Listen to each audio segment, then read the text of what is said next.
Chapter 22. The Wisdom of the Conquerors. The bramble den of Brightroot's home had fallen into complete ruin.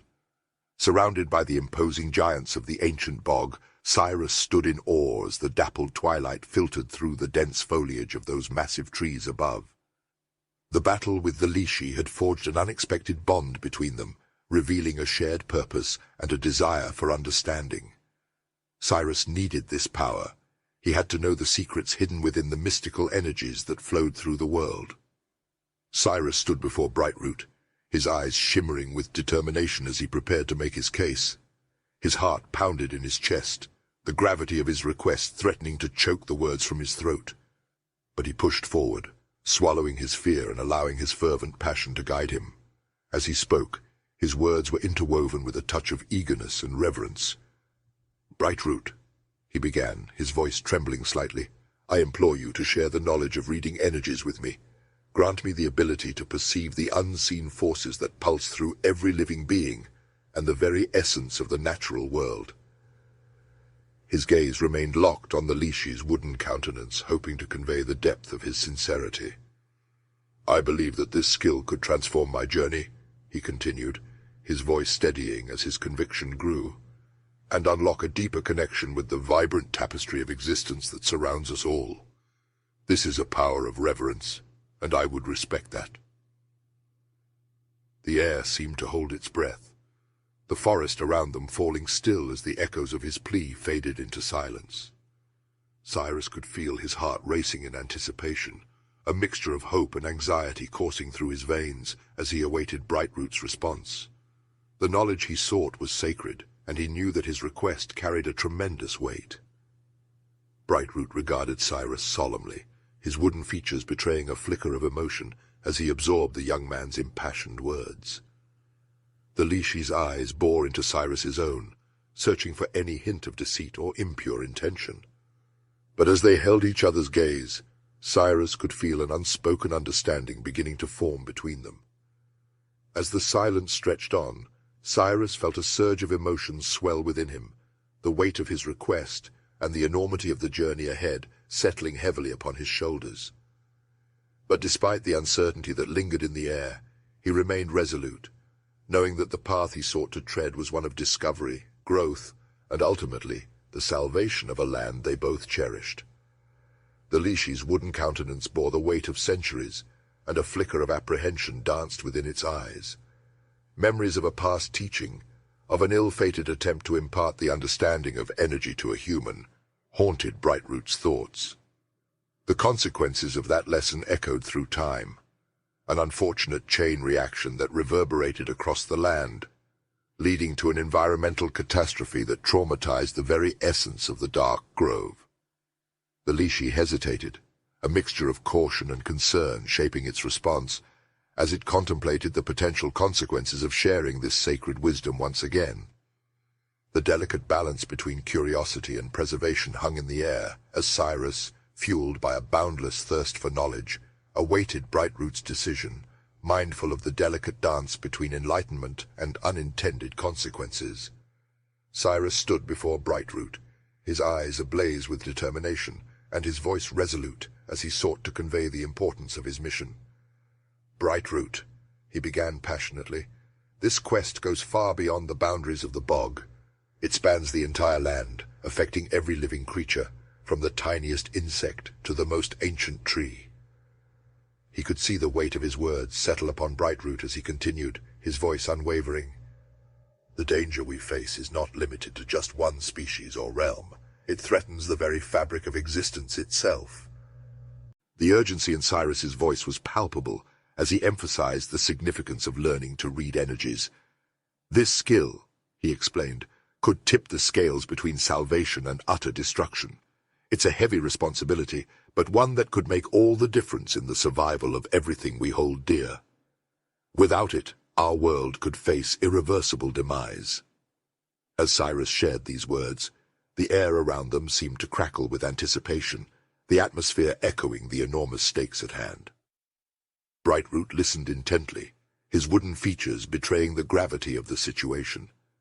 He understood the importance of Cyrus's mission and the role he could play in the young man's quest.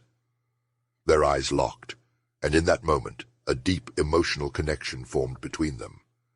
Cyrus's passion and resolve resonated with Brightroot, who could feel the urgency and responsibility of the journey ahead. Together they understood the magnitude of their task and the pivotal role that the skill of reading energies would play in the fate of their world. As Brightroot gazed into Cyrus's eyes, a profound sense of clarity washed over the Lishi.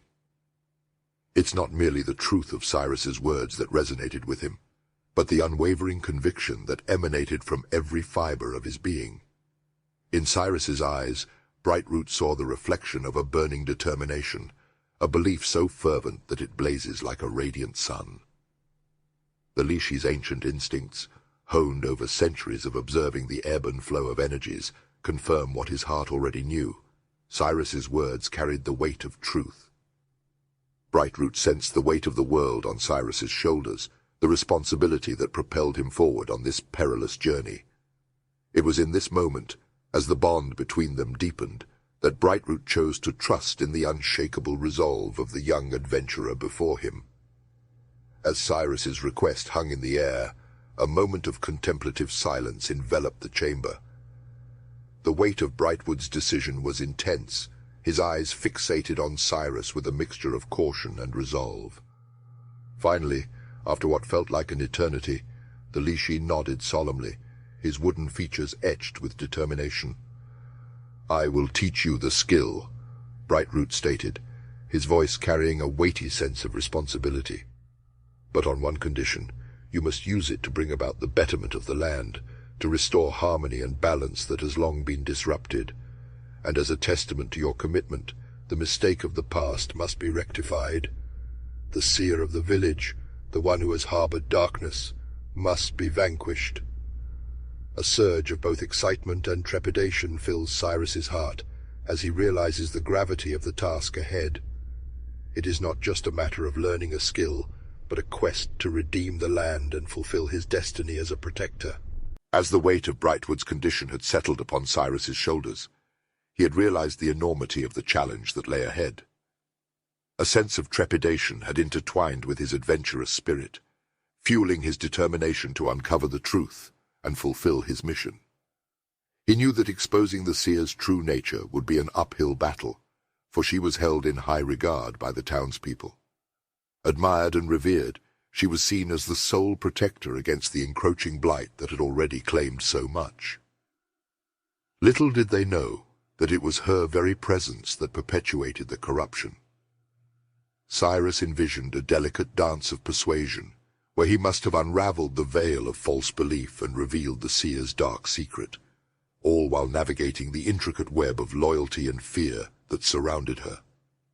The path to liberation was obscured, but with unwavering resolve, Cyrus set forth, ready to confront the formidable challenge that awaited him. Cyrus trudged through the thick, marshy bog, his eyes scanning the murky waters for any signs of movement. Every sense was on high alert, knowing that danger lurked at every turn. Queen, usually a chatty companion, was uncharacteristically silent, and Cyrus couldn't shake the feeling that something was off. Their current quest was not just a matter of uncovering the truth, but also a battle for the hearts and minds of those townspeople. Gwendra had them all under her spell, convincing everyone that she was the only thing standing between them and complete destruction. But Cyrus knew the truth, and he was determined to expose it. He turned to Queen, frustration seeping into his voice. "Queen, stop ignoring me and give me some advice on this," he exclaimed, aggravated over her lack of input. Throughout their partnership, Cyrus had become acutely aware of the influence Queen's emotions had on him. When they first joined forces, her stoic, unfeeling demeanor acted as an anchor, grounding him amidst the whirlwind of anxiety-inducing circumstances they faced. This unwavering detachment allowed him to maintain composure when faced with adversity, preventing panic from clouding his judgment. Queen's ironclad resolve had another unexpected effect on Cyrus. Her uncompromising determination to conquer any obstacle in her path, fueled by an unyielding belief in her superiority, began to seep into Cyrus's own psyche. This unrelenting drive to triumph against all odds served to strengthen his will, pushing him to exceed his own limitations in the heat of battle. For the first time since their paths had become intertwined, Cyrus found himself confronted with a sense of bewilderment. He could feel her struggling to comprehend the origin of these newfound sentiments. Was it confusion that he was experiencing, or perhaps embarrassment? The once clear-cut nature of their relationship had become muddied, leaving Cyrus to navigate this uncharted emotional territory. Cyrus halted his forward motion, his boots sinking slightly into the damp earth beneath him. He knew that he was once again feeding off of her emotions. She was confused, so he was confused. "Queen," Cyrus said, "what exactly is happening here?" Queen spoke with a hint of trepidation in her usually confident voice. "Cyrus, I believe it may be time for you to understand my origins. Perhaps gaining insight into my past will help you make sense of what I am experiencing at this moment." Cyrus was taken aback by this sudden revelation, an offer of information that had been withheld from him for the entirety of their symbiotic relationship. His mind had often wandered, attempting to piece together the enigmatic puzzle of Queen's beginnings. The prospect of finally learning her history had the potential to completely transform his understanding of their current predicament. He decided it was best to find a suitable location to sit down, hydrate himself, and enjoy some of his provisions before embarking on this long-awaited journey of discovery. As he scanned the area, his eyes settled on a nearby fallen log, adorned with a vibrant layer of moss that seemed to beckon him. The log would serve as a comfortable seat for his upcoming insight into the life of his demon queen. Cyrus approached the makeshift seat, retrieving a canteen of water and a strip of jerky from his weathered satchel. He also recalled the slightly stale roll, a remnant from the previous night's meal, tucked securely within his dimensional pocket. Settling down on the log, he took a moment to savor the tranquility of the forest, feeling a sense of anticipation and excitement building within him. Queen's voice took on a somber tone as she began to weave her tale, her words resonating with the gravity of her origins. "Our race was forged from the very essence of Legion's advanced technology. It was during the zenith of their influence, when they possessed the wisdom to recognize that, although they were indisputably the most formidable and intellectually advanced beings in this corner of the cosmos, there might exist countless others with far greater power." Cyrus leaned forward, his eyes wide with fascination, as Queen began to recount the tale of a time long past. Her voice, rich with emotion, wove a vivid tapestry of a bygone era when the omnipotent and technologically advanced Legion held sway over all they surveyed. Their dominion was unchallenged by the myriad other races that inhabited the known universe, their civilization reaching the farthest corners of existence. "You see, Cyrus," Queen's voice dipped with a touch of wistfulness. "Legion was a force to be reckoned with. Their intellect and knowledge were so vast, they transcended the limitations of their own physical realm.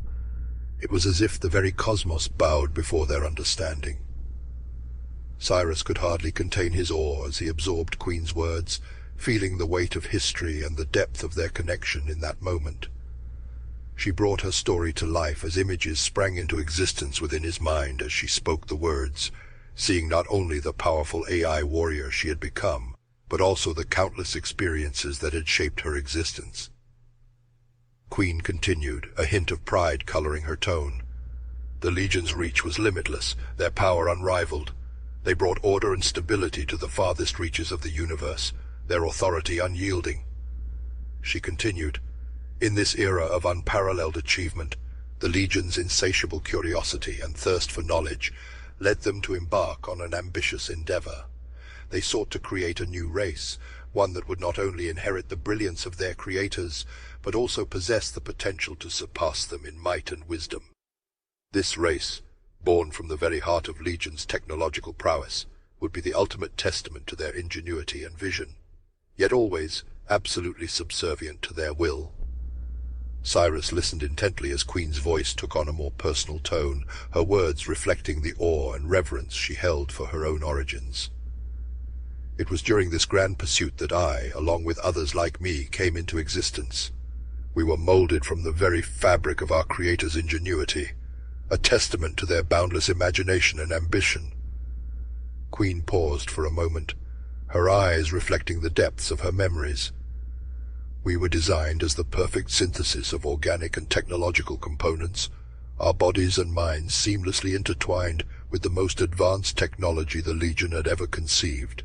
In essence, we were beings of unparalleled potential. Cyrus could see the pride in Queen's eyes as she spoke, and he felt a sense of admiration for her and her kind. "So you were born with the capacity to evolve and adapt to the ever-changing nature of the universe?" he asked, his curiosity piqued. Queen nodded, a glimmer of satisfaction in her eyes. "Yes, that's correct. We were always striving to unlock new heights of power and understanding, to push the boundaries of what we could become." Queen's voice softened, as if recalling a distant memory. "We were created to be weapons, war machines designed by Legion to ensure their dominance in the universe. They built us with one purpose in mind, to engage in combat against other intelligent races and emerge victorious. Our existence was a continuous test of strength and cunning." Queen continued. "If we failed to defeat any opponent, we faced deletion. But if we succeeded, we were rewarded with the opportunity to procreate, to pass on our code and intellect to the next generation of warriors.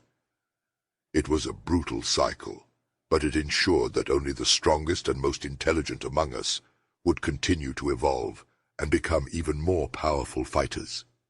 Queen's voice grew more animated as she continued her story, her excitement palpable. "Cyrus, we ran simulations for millennia, engaging in billions upon billions of battles.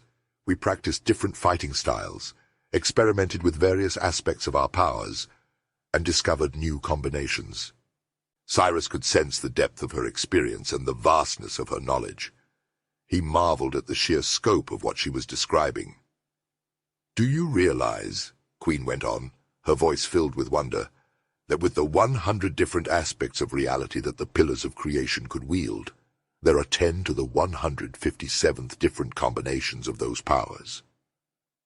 To put that in perspective, there are 10 to the 80th atoms in the visible universe.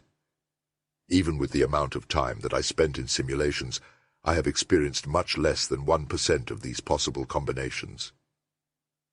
Cyrus stared at her, awestruck by the magnitude of her abilities and the scale of the universe she inhabited. He struggled to wrap his mind around the enormity of it all. Queen's eyes sparkled with pride as she continued.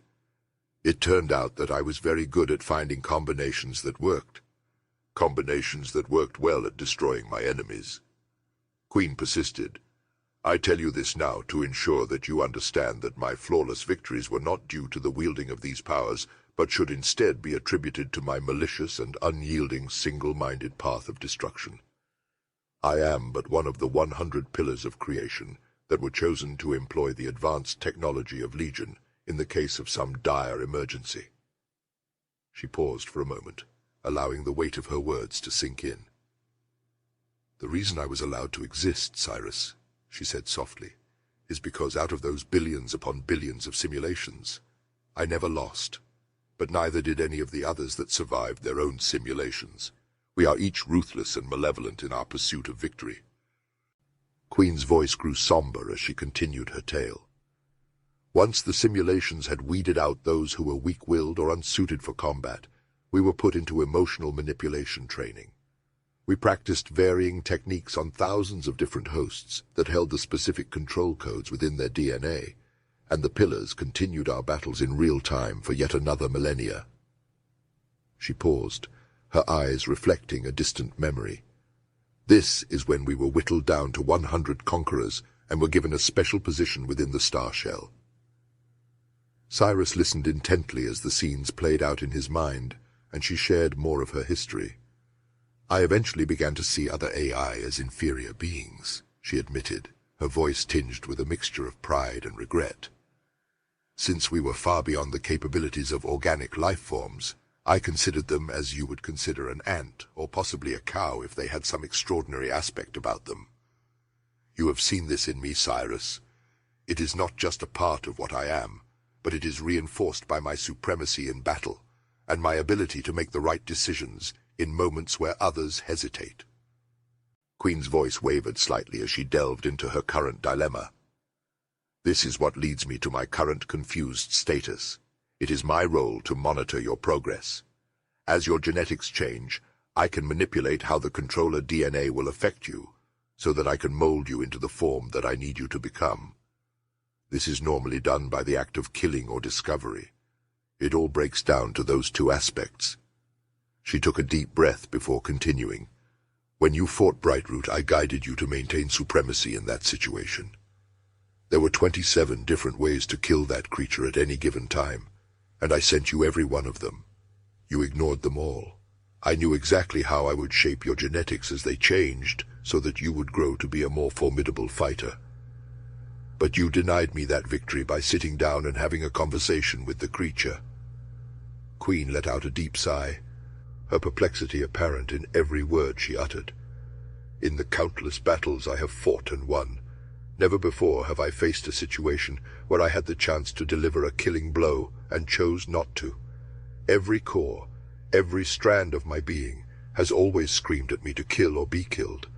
It was my purpose, my programming. As she spoke, the landscape around them seemed to hold its breath, the rustling leaves and chattering wildlife falling silent as if to lend their attention to her confession. Cyrus listened intently, his eyes wide with fascination and empathy. Yet, when you spared the life of the Lishi, she continued, her voice tinged with wonder, something astonishing happened. Over the next hour I watched as your genetic structure transformed, morphing into various configurations that allowed me to infuse you with power twice as potent as you would have gained from a mere killing strike. The air shimmered around them, charged with the energy of her words. Cyrus could see the vivid images Queen painted with her story, the life of Brightroot that he had spared, the unexpected outcome, and the potential it had unlocked within him. He could see it as clearly as she could. It was a tale that defied logic, but also challenged the very essence of Queen's existence. In that moment, Queen concluded, her voice both awed and humbled, everything I thought I knew was turned upside down. It was as if the universe itself had conspired to teach me a lesson in compassion, and in doing so, it revealed the incredible potential that lies hidden within the paths I have always chosen not to take. Queen's voice wavered as she pressed on, her tone an intriguing blend of awe and doubt. That is why I find myself utterly bewildered. I was so convinced that making the strike was the right course of action, but I was blind to the consequences and the impact that showing compassion to an innocent being would have. As she spoke, the atmosphere around them seemed to shift, the air tingling with the energy of her revelation. The trees swayed gently, as if they too were listening to Queen's story and learning from it. Cyrus felt the weight of her words, the gravity of her confession pulling him in as she continued to speak. This newfound knowledge has presented me with something I have never experienced before, and it could very well have far-reaching implications for the future. For the first time, I find myself doubting my decisions, questioning the very core of my beliefs. As Queen finished her story, Cyrus could sense the vulnerability behind her words. He realized that in sharing her past and her current struggles, she was opening up to him in a way she had never done before. This moment, this deepening of their connection, would forever change the dynamic between them as they continued to navigate the challenges that lay ahead, together. Cyrus sat in silence for a moment, digesting the enormity of the story he had just heard. Suddenly, Queen activated his statistics window so that he could see the progress that he had made. Compared to what he knew to be his original attributes, the mental and physical changes that had taken place were truly astounding. Of course, his username remained Cyrus. He was still a human, well, more or less, and he was 17 years old. He felt that he had grown into his given classification as a level 6 Temporal Warrior. Strength, 12. Dexterity, 13. Constitution, 13. Intelligence, 14. Wisdom, 12. Charisma, 14. Health, 84. Willpower, 72. His skills now read as being pillar skills and included major matter manipulation and major temporal control. A different set had started that was designated as learned abilities. This is where the system had chosen to place the powers that were taught to him by Mistress Miranda. It read, Minor aerokinetic pressure. Cyrus studied the new layout of his abilities, his eyes widening in surprise. "This looks much cleaner," he remarked. "But why does everything seem to be so consolidated? Have I actually lost any abilities?"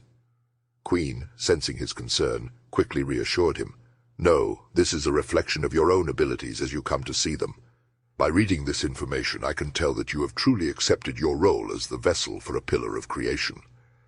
This information is generally reserved to my kind, so that we can better manipulate our vessels." Cyrus nodded thoughtfully, feeling a newfound sense of clarity and purpose. "So my skills now reflect my understanding that my control over space and time are not limited to the small list of abilities that I initially thought they were?" Queen, seemingly eager to ensure that Cyrus was well informed of his capabilities, replied with enthusiasm. "That is correct. Your power is limited in potency but makes up for it in the range of use. When we acquire the minor pillar skills of space and time, you will be in absolute control of those aspects of this reality. It is the same with the other 9 aspects. Everyone who is blessed by becoming a vessel for a pillar has the power of matter manipulation. It is an upgraded version of what you called minor creation." Her words sunk in, and Cyrus felt his confidence grow. He was ready to take on whatever challenges lay ahead, armed with a more profound understanding of his potential. Queen continued, "You also need to decide where you would like to put your attribute point for leveling up." Cyrus, still sitting on his moss-covered seat deep in thought, weighed the possibilities of what he would need most in the upcoming battle against Gwendra. The air around him hummed with anticipation, and the ground beneath his feet began to shift subtly. He recognized the familiar sensation of the nanoparticles at work, the very building blocks of existence, and knew that Queen must be orchestrating something. As he watched, a set of shimmering black cloth armor wrappings materialized out of the mist-covered bog floor. The wrappings bore a striking resemblance to the ones he had made months ago and still wore. But these seemed to be slightly thicker, more cushioned. He reached down and picked them up, feeling a surge of power flow through him as the wrappings imbued him with an extra point in strength, just as his boots had once granted him a point in dexterity. As soon as the wrappings were in place, Cyrus felt his muscles instantly tighten and his senses sharpen. He knew, without a doubt, that his strength had increased to 13. He absolutely loved the way that felt. It was amazing what the difference 1 point could make. Cyrus had always planned on putting his points in intelligence, but he also realized that he was about to have a battle with an actual pillar of creation. That was the entire reason for Queen's journey to this God's forgotten land. "Queen," Cyrus said with earnestness in his voice, "you have a perfect record in combat and survival. I am going to leave my statistics up to you. I do not have the experience, and you know exactly what we are about to face. I would like for you to decide where the point goes. Make me a true temporal warrior. I can't yet say that I completely trust you, but our lives are so intertwined that I know that I can trust you in this." Cyrus could feel Queen take control of his body, and for a moment they were a completely shared symbiotic entity. It was by far the weirdest thing that Cyrus had ever experienced in his life. It was mildly pleasurable, but also completely disgusting at the same time. Luckily, the feeling passed quickly, and his statistics display popped up. The familiar numbers once again floated through his vision, and at first he could not see any changes. Shortly thereafter he understood how Queen had decided to increase his status. Cyrus's face reddened with frustration as he bellowed, "You put my point in wisdom! Wisdom! What in the great God's eye are you doing? I give you full authority, and this is how you make me a stronger warrior." His outburst echoed through the surrounding fog and reverberated through the swamp landscape, but the silence that followed was deafening. A sudden foreboding feeling washed over him, as if he had gone too far in his rant at the being who shared his body. He realized that he was treading on thin ice, poking the sleeping dragon that was Queen. In that moment, Queen's voice rang out, fierce and commanding, reminding Cyrus that he wasn't dealing with just another human who had become his friend. No, he was challenging a being of unfathomable power and knowledge in matters he knew little about. "Petulant child," Queen hissed, "you will be grateful that I took the time to grace you with my wisdom. That feeling that you feel right now, like your world is about to crumble and imminent doom is upon you, that is my gift to you. Wisdom can let you know before you make a grave mistake that could cost you your life, like the one you would make if you utter one more single word towards me. Now shut up, finish your biscuit, and start marching towards the village." Cyrus felt the weight of Queen's words and without further protest complied. The moment of weakness that Queen had shared with him had passed, and he had the distinct feeling that he should never bring it up again.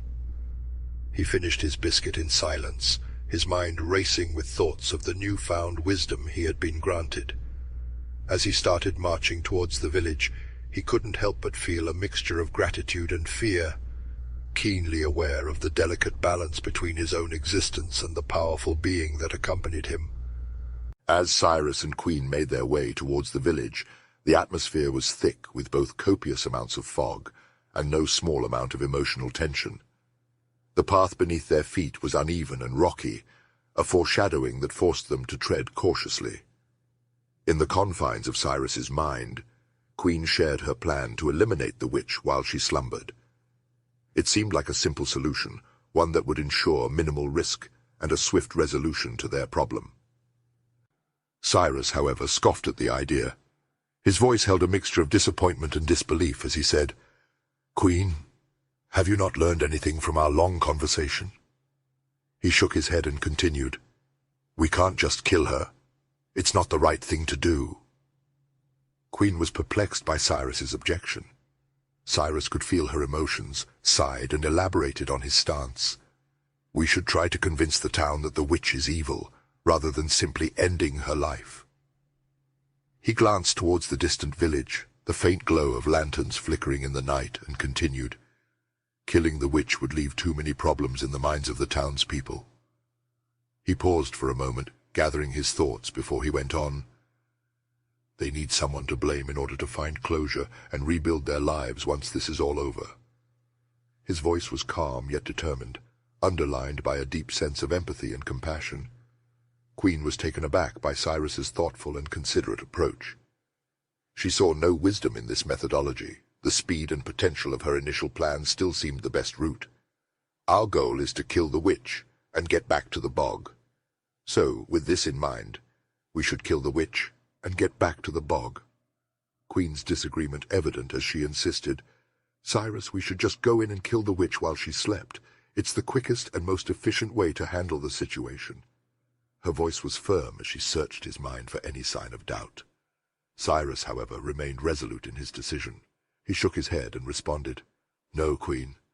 I refuse to take a life without first exhausting all other options." With that, he turned on his heel and began making his way back to the village, determined to speak with the guards and present evidence to the townspeople that Gwendra, the witch they had trusted for so long, was draining their town of its vital energy. Queen remained unwavering in the thought that Cyrus's plan was not the best course of action. As they walked, she pointed out, "Cyrus, you must understand that Gwendra has been a pillar of this community and their guardian for most of their entire lives. People won't easily turn against her." Her voice held a note of concern, tempered by her own pragmatism. Cyrus, acknowledging her concerns, replied, "I understand what you're saying, Queen, but we have to try. If we can reveal her true nature and her actions, perhaps we can convince the townspeople to see reason." He was resolute yet understanding. Queen had already revealed that her instincts were always to kill or be killed. This was another opportunity to show her that many lessons can be learned in understanding the actions of others. Queen decided to change tactics. Even if Gwendra has been using the drained power for something as mundane as keeping herself young, she would need an artifact to store that much leftover power. She contemplated the implications, her mind racing to consider every possible angle. Cyrus, intrigued by the possibility of an artifact, asked, "What would this artifact look like, Queen?" He hoped that identifying and locating it might provide a more peaceful solution to their predicament. Queen considered the question before explaining, "A human body could never hold the amount of power that Gwendra has been storing. Even if it was a learned minor ability from a mere human, it would be extremely useful to have." Her eyes flickered with a hint of admiration for the power contained within the artifact. The artifact could be anything, but generally it would be colorless and spherical in shape to absorb all the energies around it. Cyrus's eyes lit up with determination. "If that's the case," he suggested, "we could sneak into Gwendra's house in the middle of the night, find the artifact and destroy it. That might be enough to stop her without resorting to violence." However, Queen cautioned him, her voice tinged with concern. "These artifacts are not easily destroyed, Cyrus. A vessel of power that holds enough energy from centuries of draining an area as large as this would be almost indestructible." She paused for a moment, weighing her options before insisting, "We should kill Gwendra while she slept, steal the artifact, and use it ourselves. It could give us the power we need to face future challenges." Cyrus considered Queen's argument, the weight of the situation bearing down on him. He was almost swayed by her insistence on killing Gwendra and using the artifact's power for their own benefit. However, his innate sense of justice and compassion held firm, urging him to find another way. "Queen," he said, his voice resolute, "I still believe that the town must be revived. I have another proposal." He paused, gathering his thoughts before continuing. "What if we steal the artifact and give it to Brightroot, the Lishi? With his knowledge, he could release the stored energy, revitalizing the town and proving Gwendra's malevolence in the process." Queen frowned, her disagreement evident, but she recognized that their conversation was going in circles. The frustration of being unable to persuade Cyrus gnawed at her, but she couldn't deny the progress he had made during their time together, especially in his encounter with the Lishi. With a sigh of resignation, she said, "Fine, Cyrus, we'll give your plan a try. But remember, our ultimate goal is to save the universe. We must be prepared to make difficult choices." Cyrus nodded, understanding the gravity of their mission. "I know, Queen," he replied, his tone somber, "but we can't lose ourselves along the way. Our choices define who we are, and we must strive to do what's right, even when it's difficult." Although she still had her doubts, she decided to see where this path would lead, silently hoping that Cyrus would continue to grow and adapt, just as he had during his battle with the Lishi. Together they forged ahead, their determination unwavering as they prepared to face the challenges that lay before them. Cyrus paused, taking a moment to assess his mud-splattered wardrobe. He had journeyed far, and the grime that clung to his clothing was a testament to his trials. Deciding it was time for a change, he closed his eyes, focusing his ideas on his attire. With a mere thought, he phased his wardrobe out of existence and back in, the transformation occurring in the blink of an eye. The layers of mud and dust that once coated his garments cascaded to the ground like a waterfall, leaving his cloth armor as pristine and immaculate as the day it had first been crafted. The unending twilight of their surroundings seemed to be swallowed whole by the deep black material, an ominous contrast to the somber hues of the world around them. Cyrus's concentration intensified as he envisioned his clothes changing once more. This time, he willed them to assume the same dull gray as the mist that perpetually enshrouded him, providing a sense of unity with the environment. He opened his eyes, observing the seamless transformation of his attire. The newly altered clothing served as both camouflage and a reminder of the challenges he had faced, each hue representing an element of the trials and tribulations that had shaped his journey.